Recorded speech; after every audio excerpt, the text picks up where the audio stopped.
Hello बच्चों, how are you? I hope you are all well. और मैं भी बहुत अच्छी हूँ। और कैसी चल रही है आप सबकी पढ़ाई? बहुत अच्छी चल रही होगी।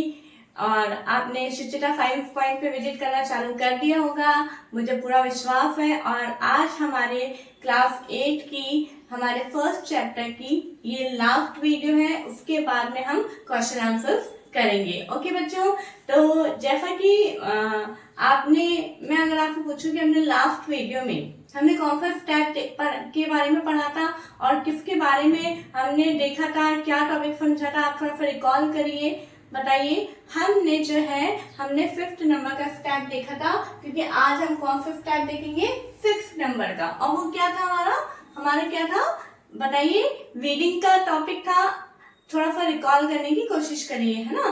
तो इसी के साथ में बच्चों आज हम हमारा नेक्स्ट टॉपिक अपना स्टार्ट करते हैं। और आपको पता है कि जो एग्रीकल्चर प्रैक्टिस है उसके हमने 7 स्टेप के बारे में एक पूरा चार्ट बनाया था, और हमारे जो है 5 स्टेप कंप्लीट हो चुके हैं। आज हम 6 और 7 टॉपिक को लेंगे। ओके, तो इसी के साथ हम अपना टॉपिक आज का स्टार्ट करते हैं। ओके, हमारा 6 नंबर का स्टेप है बच्चों हार्वेस्टिंग। ओके, क्या है हार्वेस्टिंग? हमारा 6th नंबर का टॉपिक स्टेप है। It is a 6th step of agriculture practice. ये लाइन मैंने हर स्टेप के अंदर लिखवाई है, जहां तक अगर आपने ध्यान से देखा है। और अगर आप आज की वीडियो पहली बार देख रहे हैं तो प्लीज आप इससे पहले कि जितनी भी 8 क्लास के चैप्टर 1 की जितनी भी वीडियोस है आप पहले वो देखिए, पार्ट 1 से आप देखिए, ताकि आपको चैप्टर अच्छे से समझ में आएगा। ओके बच्चों, तो देखिए अब हार्वेस्टिंग क्या होता है।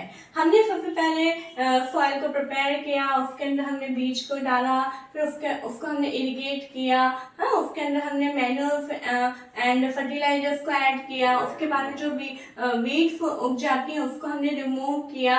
अब उसके बाद में हम देखते हैं कि जो हमारी क्रॉप है वो पूरी तरीके से मैच्योर हो गई है। जब मैच्योर हो गई तो उसके बाद का स्टेप क्या है? हार्वेस्टिंग। हार्वेस्टिंग क्या है? Harvesting is the cutting of mature crop. Harvesting एक ऐसा प्रोसेस है जो कि क्रॉप मैच्योर होने के बाद में जब उसको कटिंग की जाती है तो कटिंग करना क्या कहलाता है? हार्वेस्टिंग कहलाता है। ओके बच्चों, अब ये जो हार्वेस्टिंग है हमने देखा है, आप ये जरूर से आप ध्यान में रखना।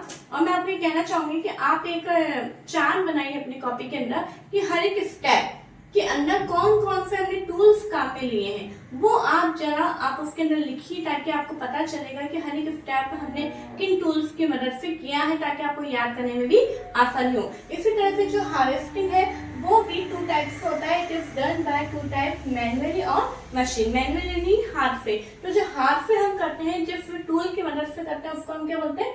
सिकल बोलते हैं। आपने देखा एक तरह से डरावती होती है और यूं अपन क्रॉप को, छोटी छोटी जो फसल होती है उसको यूं पकड़ते हैं और इस तरह से कटिंग करते हैं, है ना। और सेकेंड है मशीन। मशीन में जिसके द्वारा किया जाता है उसको हम क्या बोलते हैं? हार्वेस्टर बोलते हैं। क्या बोलते हैं? हार्वेस्टर बोलते हैं। तो ये दोनों नाम आपको याद में रखना है कि अगर मैनुअली पूछा जाए तो हम क्या बोलेंगे? सिकल, और बाय मशीन अगर हम पूछा जाएगा तो हम क्या लिखेंगे? हार्वेस्टर बोलेंगे। ओके, अब हमने हार्वेस्टिंग हो गया। ओके, जो मैच्योर हमारा क्रॉप जो मैच्योर हुई थी हमने उसको कटिंग कर दिया है। कटिंग करने के बाद में का जो प्रोसेस होता है वो क्या कहलाता है बच्चों? थ्रेशिंग। क्या होता है? थ्रेशिंग। थ्रेशिंग क्या होता है? Separation of the grain from the chaff is called threshing. यानी आपने देखा है, अगर आपने गेहूं के दानों को देखा है तो उसके ऊपर व्हाइट एक छिलका टाइप में होता है, उसमें उसको हम रिमूव करते हैं। तो जो होता है, और जैसे कि कटिंग हो जाती है उसके बाद में भी छोटे छोटे से ऐसे ग्रेन्स लगे हुए होते हैं उनके अंदर, तो इसको जब इसमें से हमें रिमूव करना होता है, सेपरेट करना होता है, तो उस प्रोसेस को हम क्या बोलते हैं? थ्रेशिंग बोलते हैं। अब ये थ्रेशिंग भी किसी की मदद से होगा, तो ये भी एक मशीन की मदद से होता है, जिसे हम क्या बोलते हैं? कंबाइन बोलते हैं। क्या बोलते हैं? कंबाइन बोलते हैं, और थ्रेशर भी बोल सकते हैं। ओके, और आपने देखा है, और इसको हम विनोविंग की मदद से भी कर सकते हैं। किसकी मदद से? विनोविंग की मदद से भी कर सकते हैं। विनोविंग आपने देखा है कि कितनी ही लेडीज आपने देखा होगा, अगर नहीं देखा है तो आप थोड़ा सा रूरल एरिया के अंदर जाइए, गांव के इलाकों में जाइए, आपको वहां पे देखने को मिलेगा कि जो अनाज होता है जब हवा चल रही होती है तो उसको इस तरह से ऊंचाई पे लिया जाता है और इस तरह से इसको हिलाया जाता है, तो जितने भी जो हैवी ग्रेन्स होते हैं वो तो नीचे गिर जाते हैं और जितना भी उसके अंदर भूसा होता है, चैफ होता है, वो विंड के साथ में उड़ के चला जाता है। तो इस तरह से दो प्रोसेस के द्वारा ये थ्रेशिंग का प्रोसेस होता है। ओके बच्चों, नेक्स्ट हमारा स्टेप आता है स्टोरेज। अब हमने क्रॉप की भी कटिंग कर ली, हमने जो ग्रेन्स उसको भी अच्छे से साफ कर लिया, क्लीन कर लिया, है ना, चेस्ट से उसको अपन ने सेपरेट कर लिया। अब उसको हमारा क्या होगा, हमें उसको स्टोरेज करना होगा। तो स्टोरेज जो है हमारा लास्ट स्टेप है।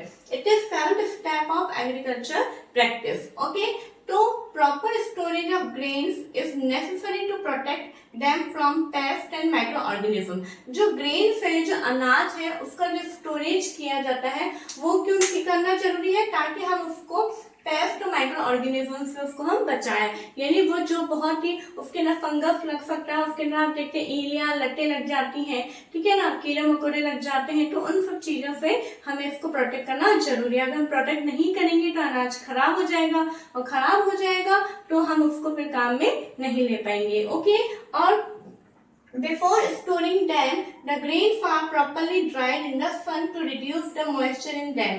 अब क्या होता है, स्टोरेज करने से पहले जितना भी ग्रेन्स के अंदर क्या प्रेजेंट होता है, मॉइस्चर जो प्रेजेंट होता है उसको रिमूव किया जाता है। किसके द्वारा, सूरज की धूप के अंदर इसको सुखाया जाता है। सुखाने के बाद जो है इसको फिर स्टोर किया जाता है। आपने भी देखा होगा कि आपके घर के अंदर आपकी जो मदर्स हैं, ग्रैंड मदर हैं, वो जैसे गेहूं वगैरह लाते हैं, उनको कई बार वो वॉश करती हैं। वॉश करने के बाद में उसको जो है धूप के अंदर सुखाते हैं। क्यों सुखाते हैं, क्यों ड्राई करते हैं, ताकि उनके अंदर जितना भी मॉइस्चर होता है उस मॉइस्चर को वो ड्राई कर सके। ओके, समझ में आ रही बच्चों। अब जब ये जितना भी चीज हो जाता है, आपने देखा होगा कि घर के अंदर जो है हम गनी बैग्स के अंदर रखते हैं, है ना, बहुत बड़े बड़े टंकियां होती है उसके अंदर रखते हैं। हम जो नीम की सूखी पत्तियां होती है, ड्राई लीव्स होती हैं, हम उसको उसके अंदर रखते हैं ताकि हमारा अनाज खराब ना हो।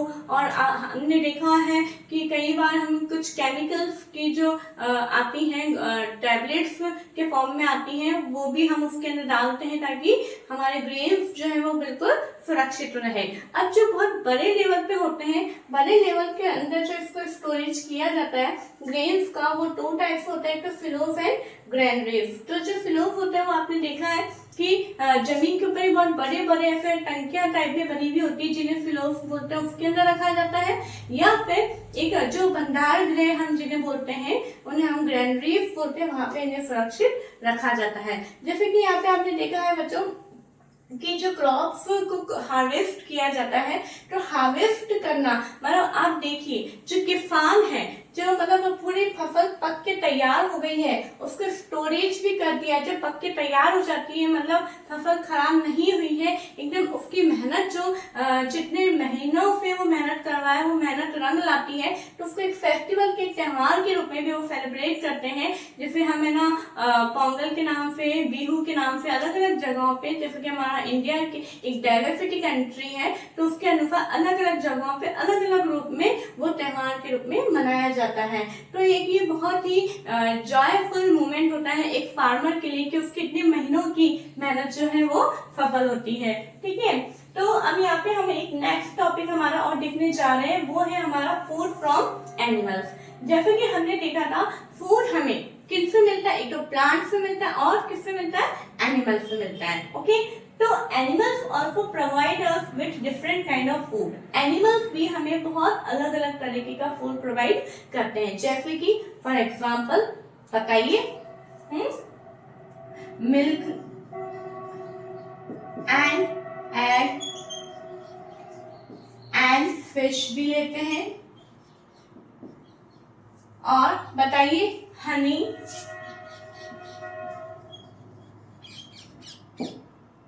ये सारी चीजें हमें किससे मिलता है, एनिमल्स से मिलता है ना। तो the process of crop production involves a number of steps. Similarly, animals reared at home or in farms have to be provided with proper food, shelter and care. जैसे कि हमने प्लांट्स के बारे में देखा, प्लांट्स को प्रॉपर एग्रीकल्चर करने के लिए 7 स्टेप से हम गुजरे हैं. तो इसी तरह से जो हमारे एनिमल्स हैं उनसे भी फूड को लेने के लिए हमें कुछ स्टेप्स लेने होते हैं. उन्हें हमें घर में रखते हैं, फार्म, बहुत बड़े बड़े फार्म्स बनाए जाते हैं, उसके अंदर उनको रखा जाता है, प्रॉपर उनको शेल्टर प्रोवाइड करवाया जाता है, प्रॉपर फूड उनको दिया जाता है, ठीक है, प्रॉपर उनकी केयर की जाती है ताकि वो भी हमें अच्छे से फूड दे सके. तो when this is done on a large scale, जब ये बहुत बड़े लेवल पे किया जाता है. देखिए हम हमारे घरों के अंदर भी कुछ 1-2 गाय हैं, काउ, बफेलोस वगैरह को हम रख लेते हैं और उन्हें पाल लेते हैं, उनसे भी जो मिल्क वगैरह मिलता है उन्हें सेल आउट कर सकते हैं, ठीक है. लेकिन जो बहुत बड़े लेवल पे देखते हैं, बहुत बड़े बड़े फार्म्स बनते हैं, उनको बहुत बड़े लेवल पे किया जाता है, तैयार किया जाता है, उस प्रोसेस को क्या बोला जाता है बच्चों? एनिमल हस्बेंड्री बोला जाता है. क्या बोलते हैं? एनिमल हस्बेंड्री बोलते हैं. ओके, तो आई होप आपको आज ये टॉपिक समझ में आया होगा. बहुत इजी है लेकिन इसमें से बहुत सारे क्वेश्चन बनते हैं, तो आपको हर एक चीज को अच्छे से समझना है. मैं फिर आपसे रिक्वेस्ट करती हूँ कि अगर आपने पहले की वीडियोस नहीं देखी तो प्लीज आप पार्ट 1 से एक पार्ट 2, पार्ट 3 सभी वीडियोस को आप विजिट करिए, चैप्टर को समझिए. कुछ नहीं आता है समझ में तो प्लीज आप मुझसे क्वेश्चन पूछ सकते हैं. मैं आपके क्वेश्चन को पूरी तरीके से सॉर्ट आउट करने की कोशिश करूंगी. और अगर आज आपकी कोई वीडियो अच्छी लग रही है तो आप इसे लाइक करें, शेयर करें और सब्सक्राइब करें. Thank you.